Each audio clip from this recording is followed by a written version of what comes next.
So, coming from Reuters, Musk's SpaceX targets US consumers with Starlink mobile service push.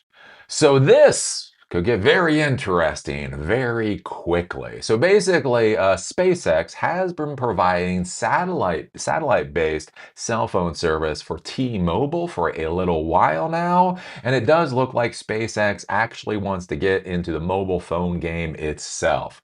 So instead of going with Verizon or Mint or T-Mobile, you'll be able to go and get your own SpaceX phone. And that looks to be the path that they might be going down, which from a technological standpoint, I think is absolutely awesome. But it's 2026, so we also have to bring up I don't know, the business considerations for this, and this might be a wee bit of a disaster. Why I get concerned is basically, right now with SpaceX, as of this moment, it's $150 a share. Come down quite a bit. The high was $225 a share about a week and a half ago. It's now down to $150 a share, but it's still a $2 trillion company.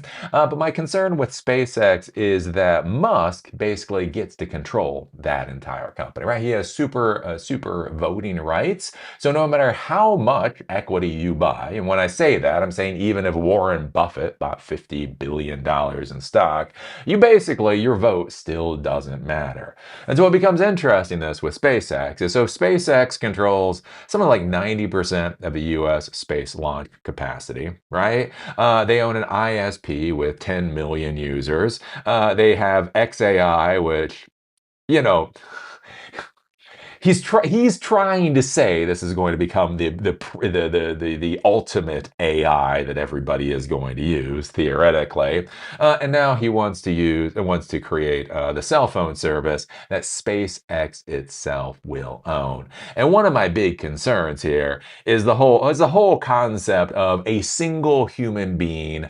monopolizing the cornerstones of our civilization. That's one of the things I've argued about Silicon Valley for a little while now. Most of these people are not visionaries. They're just lemmings that happen to have monopolized the cornerstones of modern society. And so my concern here is that basically he realistically at the end of the day is going to control space launch capacity. He is going to control a major ISP, right? He is going to control AI, and he is going to control a cell phone company at the very least, on top of all of his control with Tesla and everything else. And that seems like a lot of control to put into one person's hands.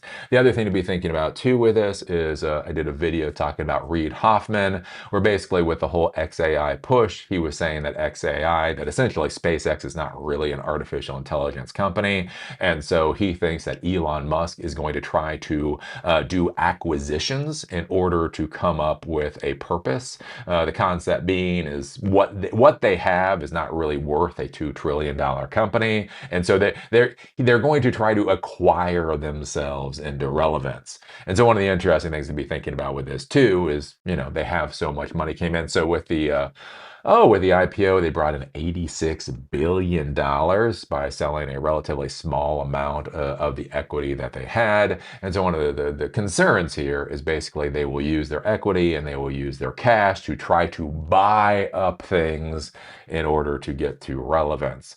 And yeah, that doesn't necessarily go well with technology companies. But I don't know. I mean, maybe it'll go well. Who knows? SpaceX has told investors it plans to launch a Starlink mobile service for U.S. consumers, Financial Times reported on Friday, in a move that could allow the Elon Musk-led company to compete directly with Verizon, AT&T, and T-Mobile. One of the interesting things that's also going through the news wire, normally I would ignore it, but it's Elon Musk. Ignore scuttlebutt at your own risk when Musk is concerned. There does seem to be some scuttlebutt that SpaceX might try to buy T-Mobile. Again, going back to that whole thing, acquire yourself into relevance. So with this, maybe they launch this particular product, get a little bit of a company going, then they acquire T-Mobile. It could be powerful. It could be powerful. My frustration with so much of this, just to be clear, is just the valuation. Right, that could be cool, right? You got this whole satellite communication company going on with an AI back end and launch capabilities. I mean, look, that's definitely got to be worth a few $100 billion.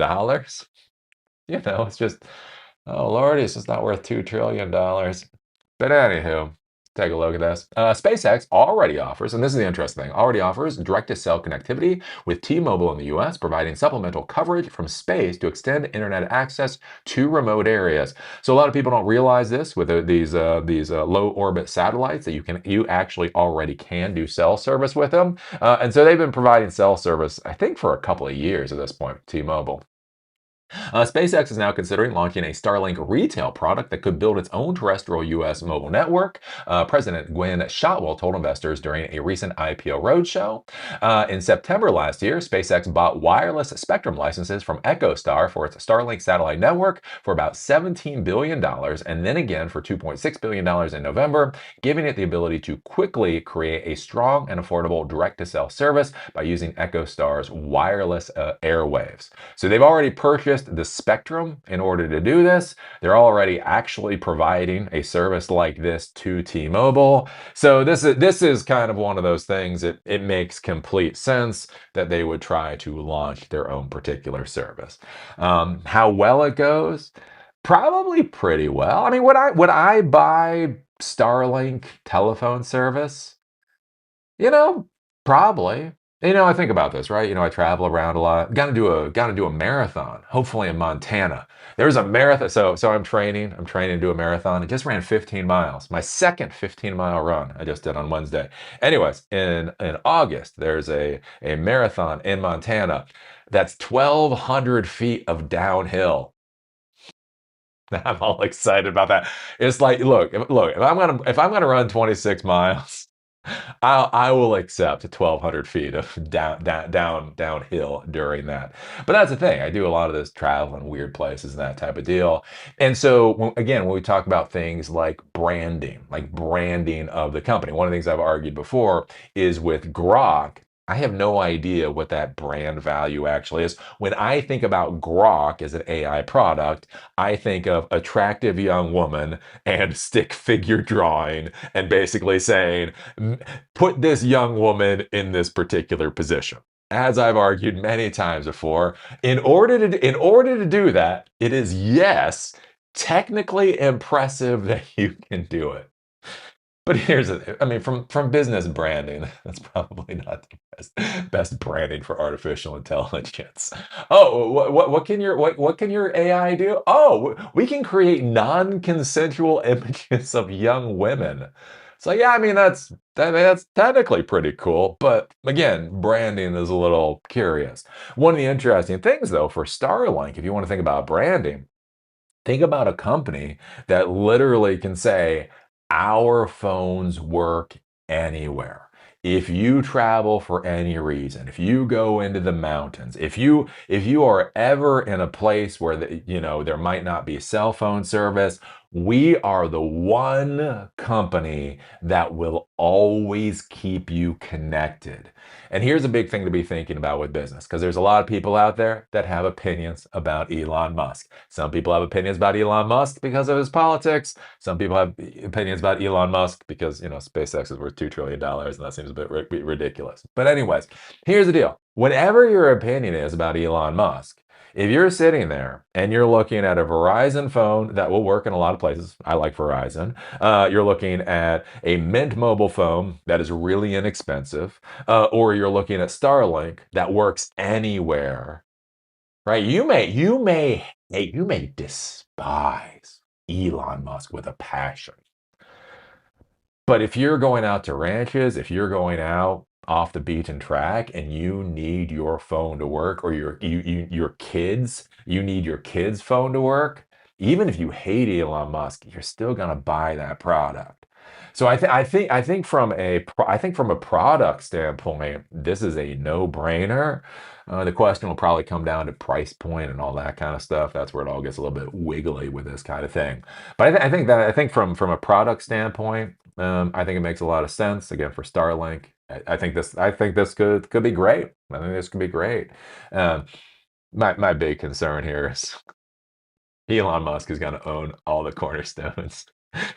I've talked about that before with Musk, or I've talked about that with Zuckerberg or whatever. Like, they've monopolized like a cornerstone of modern society. Elon Musk is just going to monopolize all the cornerstones of modern society. I'm not sure how the society deals with that, right? We talk about that with monopolistic companies, right? The whole idea with trusts and trust busting, right? That one company controls a market and that's bad. But we actually haven't for a long time since the robber baron era had the idea of one person controlling the market, especially when they apparently prefer their ketamine. I'm just saying, he seems to admit to a decent amount of drug use, and he seems to admit to being an insomniac. He seems to admit to a lot of questionable mental health issues.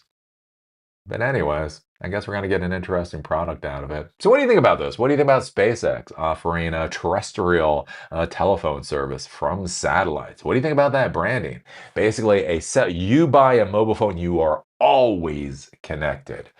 How do you think that's gonna go? Put your thoughts down in the comment section down below. If you like these videos, do remember they are on Spotify and on Apple Podcasts. Link is down below. Also, if you want to follow me on LinkedIn, there's a link down there too. With that, see y'all later.